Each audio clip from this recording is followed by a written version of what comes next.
तो इस कहानी की शुरुआत होती है एक बच्ची को दिखाने से जो अपने मॉम डैड के साथ छुट्टियां मनाने ट्रिप पर आई हुई थी। ये जगह इनके घर से काफी दूर और बहुत खूबसूरत थी, जहाँ और भी कई सारे फैमिलीज छुट्टियां मनाने आई हुई थी। बच्चे की मॉम का नाम लुइस होता है। एक दिन जब ये लोग खाना खा रही थी तो इनकी मुलाकात एक दूसरी फैमिली से हुई। इनमें एक कपल और उनका बेटा था। आदमी का नाम पैडी था और उनके बेटे की जुबान नहीं थी, वो बोल नहीं सकता था। अब आज की मुलाकात में ये लोग काफी बातें करते हैं एक दूसरे के साथ। इन्हें काफी अच्छा लगा, इसलिए ये हर रोज पे इसी तरह साथ बैठकर बातें करते और खाना खाते हैं। ऐसे ही इन लोगों में दोस्ती हो जाती है। फिर जैसे छुट्टियां खत्म हुई, लुइस और उसकी फैमिली अपने घर, जबकि पैडी और उसकी फैमिली अपने घर में चली जाती है। घर आकर लुइस अपने हस्बैंड के साथ उन लोगों की तारीफ करती है कि वो कितनी अच्छी आदत के लोग हैं। फिर एक दिन पैडी लुइस के हस्बैंड के पास उनकी तस्वीर की मेल करता है और उन्हें अपने घर आने की दावत देता है। अब पैडी और उसकी फैमिली गाँव में, जबकि ये लोग शहर में रहते थे, इसलिए ये सोचते हैं कि पता नहीं गाँव की जिंदगी कैसी होगी। फिर ये भी सोचते हैं कि वो लोग इतने प्यार से बुला रहे हैं तो हमें जाना चाहिए और हमें गांव की जिंदगी देखने का मौका भी मिल जाएगा। इसलिए लुइस के कहने पर ये लोग कुछ दिन बाद ही उनके घर के लिए निकल जाते हैं। ये जब उनके घर पहुंचे तो पैडी और उसकी वाइफ काफी खुश होते हैं। खूब अच्छे से इनका वेलकम किया जाता है। पैडी कहता है, मुझे बहुत खुशी महसूस हो रही है कि तुम लोग हमारे घर आए हो, वरना मैं तो समझ रहा था कि गाँव का सोचकर तुम आ गई नहीं। फिर ये लोग मिलकर खाना खाते हैं, जिसके बाद हम बड़ी ही अजीब चीज देखते हैं कि वो लुइस के हस्बैंड से कचरा पिकवाती है और जब वो बाहर गया डस्टबिन में फेंकने तो तभी उसके पास पैडी का बेटा एंट आ जाता है। वो उसे कुछ बताने की कोशिश करता है, शायद वो उसे समझाने की कोशिश कर रहा था कि मैं गूंगा कैसे हुआ, पर बेचारा बता ही नहीं पाता क्योंकि तभी यहाँ पैडी आकर उसे अपने साथ ले जाता है। रात को ये लोग काफी देर तक बातें करते रहते हैं। अब लुइस को यहाँ इतना अच्छा नहीं लग रहा था क्योंकि वो शहर की रहने वाली थी। वो अपने हस्बैंड को कहती है कि एक तो इनका घर इतना छोटा है, ऊपर से साफ भी नहीं रखा हुआ, मुझे तो बहुत बुरा लग रहा है यहाँ। लेकिन फिर भी जैसे तैसे वो एडजस्ट कर रही होती। अगले दिन पैडी इन्हें घुमाने जंगल में लेकर गया। वो इन्हें फिर जंगल के पास वाली झील में भी लेकर जाता है, जहाँ ये स्विमिंग करके काफी इंजॉय करते हैं। घर आने के बाद बाकी सब तो खुश थे, लेकिन लुइस का एक बार फिर से मुंह बन जाता है। वो कहती है, पता नहीं मुझे क्यों अच्छा नहीं लग रहा, ये झील में नहाना, जंगल में घूमना, ये सब क्या है। तो उसका हस्बैंड समझाता है कि देखो ऐसा कुछ भी अजीब नहीं है जैसा तुम्हें लग रहा है। वो दरअसल तुम सब कुछ पहली बार कर रही हो ना, इसीलिए तो ज्यादा मत सोचो। तभी इनके रूम में पैडी की वाइफ आती है। वो कहती है, तैयार है ना, आज शाम हम खाना खाने बाहर होटल में जाएंगे। वो जब ये कहकर गई तो लुइस अपनी सोच पर काफी अफसोस करती है कि मैं सच में ज्यादा ही सोच रही हूँ। ये लोग तो काफी अच्छे हैं, मेहमान नवाज है, हमारा कितना ख्याल रख रहे हैं। वो काफी खुश हो गई और जाने के लिए ये लोग तैयार हो जाते हैं। फिर जब ये जाने के लिए निकलने लगी तो इन्हें पता चलता है कि ये लोग बच्चों को साथ नहीं लेकर जा रहे हैं। एंट और लुइस की बेटी घर ही रहेंगी। बच्चों की देखभाल करने के लिए पैडी एक बेबी सिटर को बुलाता है जो उनका ध्यान रखेगा। और इस वजह से लुइस को अच्छा नहीं लगता क्योंकि वो इस तरह अपनी बेटी को घर पर अकेला नहीं छोड़ सकती थी। उसका दिल घबरा रहा था,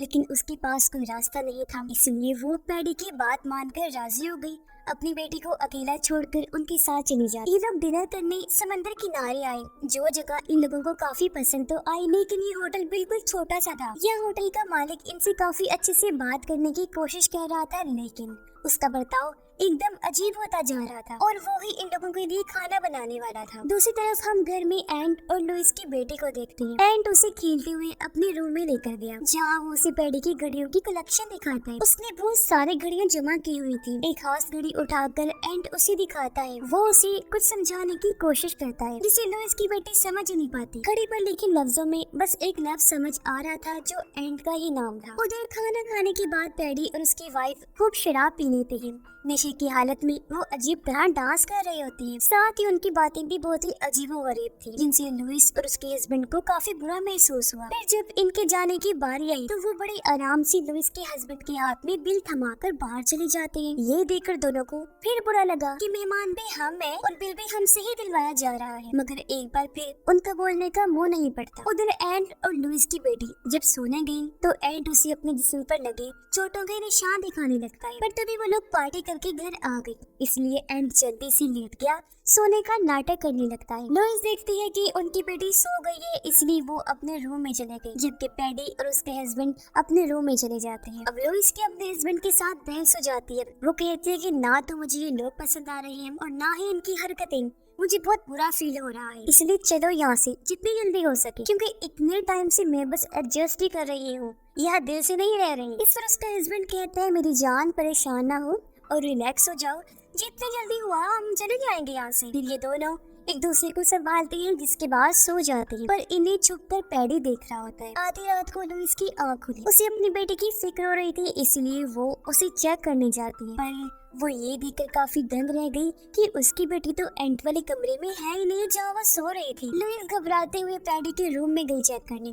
वो देखती है कि उसकी बेटी पैडी और उसकी वाइफ के बीच में सोई हुई है और पैडी तो अजीब हालत में बिना कपड़ों के लेटा हुआ है। ये देखकर तो लुइस का दिमाग खराब हो गया। वो अपनी बेटी को उठाकर जल्दी से अपने कमरे में आ जाती है। अपने हस्बैंड को कहती है कि उठो जल्दी, अब मैं एक सेकंड यहाँ रुकने वाली नहीं हूँ, चलो मेरा खून खोल रहा है। उसका हस्बैंड उसकी बात मान लेता है और ये दोनों अपना सामान पैक करने लगे। फिर जैसे ही सुबह हुई ये लोग उनको बताए बगैर ये निकल जाते हैं। अब एक तरह से ये उस जंगल से निकल गए थे, पर तभी लुइस की बेटी को याद आता है कि मैं तो अपना टेडी खिलौना उनके घर पर ही भूल आई हूँ। अब वो अपने टेडी से बहुत प्यार करती थी, उसके बगैर रहती तक नहीं थी। इसलिए वो अपने डैड से जिद करने लगी कि मुझे अपना टेडी चाहिए। हालांकि उसकी माँ ने उसे समझाया कि बेटा जिद नहीं करते, लेकिन वो नहीं सुनती। इस बातचीत के दौरान इनका एक्सीडेंट होने वाला था, जिससे वो बाल बाल बचते हैं। उसके डैड अपनी बेटी की जिद पर रुक नहीं पाते, तो उसकी बात मानकर वो गाड़ी वापस मोड़ लेते हैं और ये लोग फिर से उनके घर आ जाते हैं, जहाँ पैडी और उसकी वाइफ भी जाग गई थी। पैडी उनसे पूछता है आखिर ऐसा क्या हुआ जो तुम लोग बिना बताए चले गए? आखिर किस चीज से भागी हो तुम? क्या हमारी मेहमान नवाजी में कोई कमी रह गई थी? तब लुइस का हस्बैंड कहता है लुइस ने कुछ ऐसा देखा है जो इसको पसंद नहीं आया। अब इससे ज्यादा वो कोई जवाब नहीं दे पाता, इसलिए लुइस को ही बोलना पड़ता है। वो कहती है कि कल रात तुमने मेरी बेटी को अपने कमरे में क्यों सुलाया था? ये सुनकर पैडी भी काफी हैरान रह जाता है। पर जब वो कोई जवाब नहीं दे पाता तो उसकी सफाई में उसकी वाइफ बोलती है। वो कहती है कि हमारी भी एक बेटी थी जिससे हम दोनों बहुत प्यार किया करते थे, लेकिन एक बीमारी की वजह से उसकी मौत हो गई है। हम अपनी बेटी को याद करते हैं और हमें बच्चियां बहुत पसंद है। अब तुम्हारी बेटी रात को तुम्हें आवाजें लगा रही, पर तुम दोनों तो सो रही थी, तुमने उसकी आवाज नहीं सुनी, इसलिए मैंने उसे उठाया और उसे लाकर अपने पास सुला दिया। अगर तुम्हें बुरा लगा है तो उसके लिए माफ करना, दोबारा ऐसी शिकायत का मौका नहीं मिलेगा। अब उसकी इस झूठी कहानी पर इन दोनों को भी यकीन आ जाता है, क्योंकि वो रो रही थी और ये उन्हें माफ कर देते हैं। जहाँ वो पहले गुस्से में घर छोड़कर जा रही थी, पर अब गलती का एहसास होने पर वो कुछ और दिन इधर ही रहने का फैसला करते हैं और पहले की ही तरह ये लोग एक दूसरे के साथ घुल मिल जाते हैं। अब एक दिन जब ये लोग मिलकर खाना खा रहे थे तो यहाँ भी पैडी की वाइफ उनकी बेटी के साथ ज्यादा ही फ्री हो रही थी, जबकि अपने बच्चे एंट पर इनका ध्यान ही नहीं था। इसलिए लुइस भी बोल पड़ती है कि तुम इतना मत समझाओ मेरी बेटी को, इसकी माँ मैं हूँ। इसलिए पैडी की वाइफ फिर से उससे माफी मांगती। अब लुइस की बेटी अपनी परफॉर्मेंस दिखाना चाहती थी, क्योंकि उसने डांस के स्टेप सीखे थे जो वो इन्हें करके दिखाती है। तब उसके साथ एंट भी डांस करने लग जाता है। अब एंट हमेशा उदास रहता था, लेकिन आज वो पहली बार एंजॉय करता है, खुश नजर आ रहा था। लेकिन उसकी खुशी उसके बाप पैडी से बर्दाश्त नहीं हुई थी, क्योंकि वो लुइस को बीच में ही टोक देता है कि तुम ठीक नहीं कर रहे, ये किस तरह का डांस कर रही हो, क्या तुमने सीखा नहीं? बार बार उसे बुरी तरह डांटता है। पर इस चीज को देखकर लुइस की बेटी काफी डर जाती है, जिसके बाद दोनों बच्चे फिर से डांस करने लगे। लेकिन इस बार भी जब एंट ने गलती की तो पैडी को फिर से गुस्सा आ गया। इस बार तो वो उसे अपना जूता फेंक के मारता है, जो देखकर लुइस को बहुत बुरा लगता है। इसलिए वो बोली पड़ी कि ये क्या कर रहे हैं तुम? ये कोई तरीका है बच्चे से पेश आने का? क्या हो गया अगर उसने गलती कर दी तो? ऐसा नहीं करना चाहिए तुम्हें, बच्चे है वो। फिर लुइस अपने हस्बैंड को भी साइड में लेकर गई, कहती है कि मुझसे अब और बर्दाश्त नहीं हो रहा, मैं मजीद यहाँ नहीं रुक सकती, तो जल्द से जल्द चलो यहाँ से, क्योंकि अब तो ज्यादा ही चीजें खराब होती जा रही हैं। इसके बाद पैडी जाकर सो जाता है। तब मौके का फायदा उठाकर एंट उसके पास से चाबियां चुरा लेता है। फिर खेलने के बहाने वो लुइस की बेटी को लेकर एक शेड में जाता है। शेड का दरवाजा खोलकर अंदर आया, फिर एक खुफिया दरवाजा खोलकर उसे नीचे लेकर जाता है, जहाँ दुनिया भर की बहुत सारी चीजें पड़ी हुई थी। सामान वाले बैग्स थे, बच्चों के बैग्स थे, फोन थे, ग्लासेस थे, जूते थे और पता नहीं क्या कुछ था। बिल्कुल वैसे सामान की कलेक्शन थी जैसे पैडी के पास उन घड़ियों की थी। इसके बाद एंट उसे एक फोटो एल्बम दिखाता है,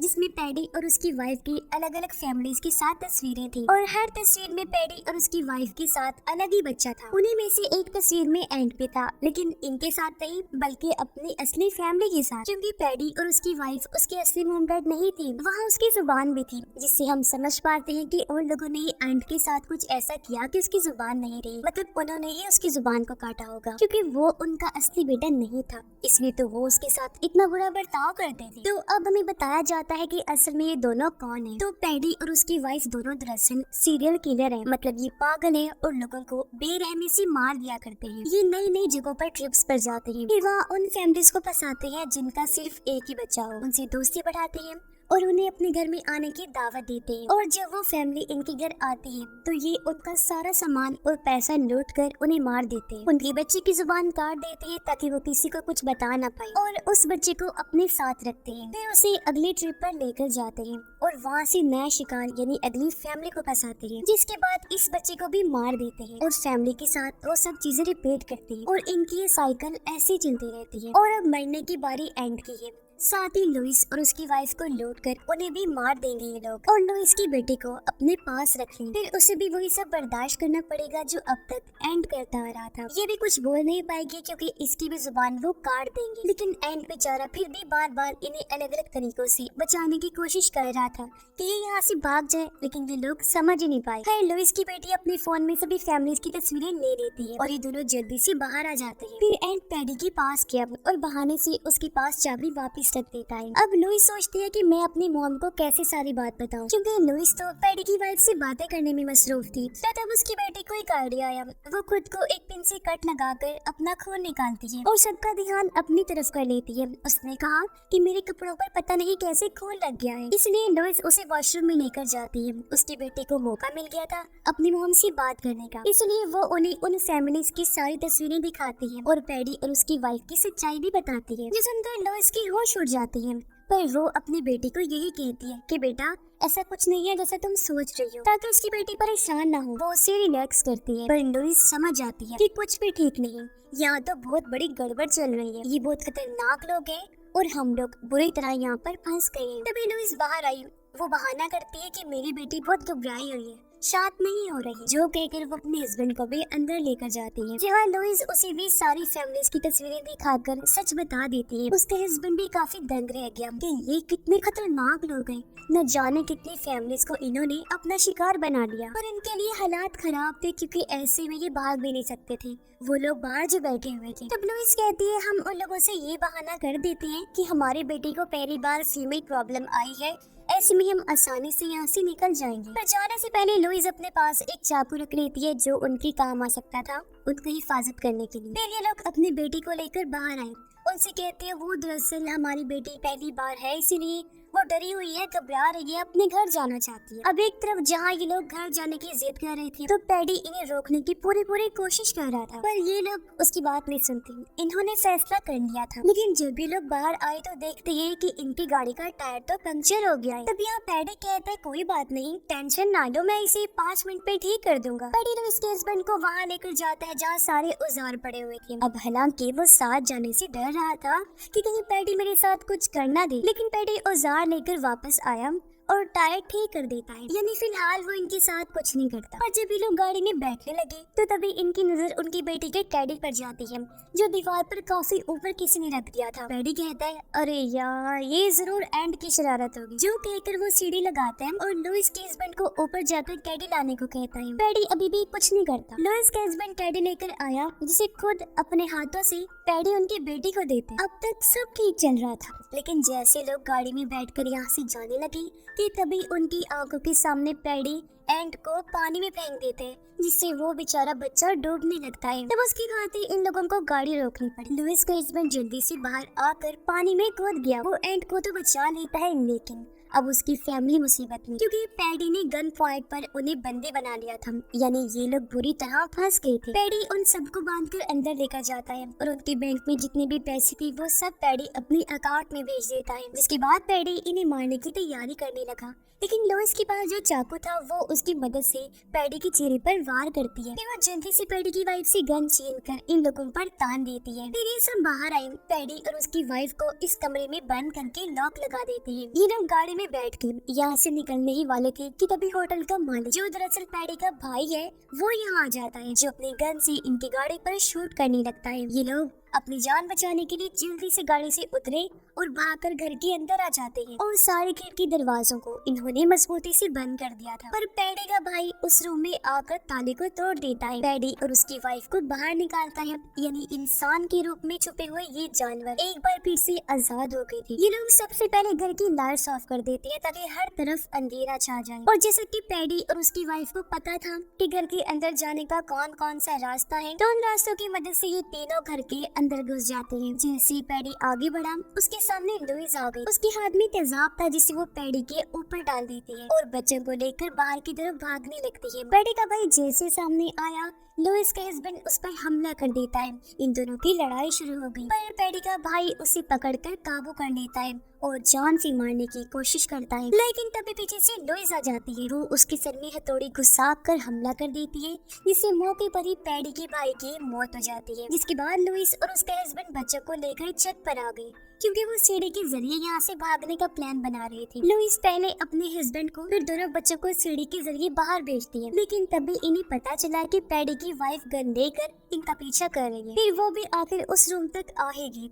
फिर जब वो बाहर गई, इन लोगों को देख लेती है, लेकिन इससे पहले कि गोली चलाती है, लुइस जो वहाँ पर छुपी हुई थी उस पर जोरदार हमला कर देती है, जिससे वो नीचे आकर गिरी और इस तरह पैडी की वाइफ की भी मौत हो जाती है। लेकिन उसके गिरने की वजह से सीढ़ी भी गिर गई थी, यानी कि अब इनका उतरना मुश्किल हो गया था। अब लुइस का हस्बैंड अपनी जान पर खेलकर नीचे कूद गया। वो सीढ़ी को खड़ा कर देता है, जिससे वो तीनों भी नीचे आ जाते हैं। लेकिन इससे पहले वो यहाँ से निकलती, तभी यहाँ आ गया पैडी जो उनकी बेटी को पकड़ लेता है। वो लुइस और उसकी वाइफ से कहता है कि तुमने मेरी वाइफ की जान ली है, इस वजह से मैं अकेला रह गया हूँ, इसलिए अब मैं जान के बदले जान लेना चाहता हूँ। तुमने मेरी बीवी को मारा, मैं तुम्हारी बेटी को मार दूंगा। लेकिन लुइस की बेटी, जिसके पास बेहोशी का इंजेक्शन था, वो उसे फौरन ही पैडी को लगा देती है। कुछ ही सेकंड्स में इंजेक्शन ने अपना काम किया और पैडी बेहोश हो जाता है। अब लुइस का हस्बैंड चाहता तो उसे खुद मार सकता था, लेकिन वो ये मौका एंट को देता है ताकि वो अपना बदला ले सके, क्योंकि पैडी ने उसे इतनी तकलीफ जो दी थी। इसलिए एंट एक पत्थर लेकर आया और उससे पैडी को जोर जोर से मारने लगता है। वो अपने दिल की अच्छी सी भड़ास निकालता है